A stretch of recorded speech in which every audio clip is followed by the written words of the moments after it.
Mwenyezi Mungu msaada kwa shida zetu zote. Yaani tuko chini ya kivuli ya Mwenyezi Mungu na tunamtegemea Mwenyezi Mungu, kwa kuwa wewe uko juu ya ngazi ya cheo na ule ako chini, tunamtegemea Mwenyezi Mungu.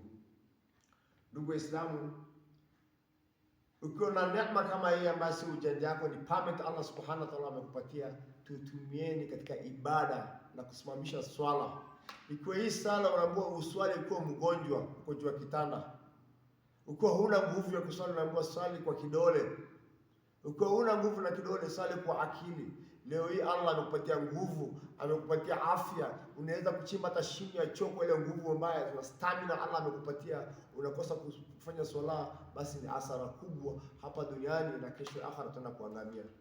Ndugu Waislamu, kwa haya mafupi sana, tukumbukeni swala zetu na tusimamishe na tujue Allah Subhanahu wa Ta'ala anasema kama una swala, ndugu yangu, hata imani yako inakuwa kidogo sana. Wakati mmoja katika mwana mmoja alikuwa ameingia msikitini, viatu yake akapotea. Ni sheikh.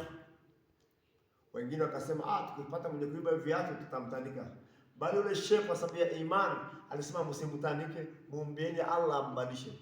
Ndugu Waislamu, tunatakiwa tuwe na imani, si ya kudharau mtu, tuombe Allah abadilishe mtu. Wa assalamu alaykum wa rahmatullahi wa barakatuh.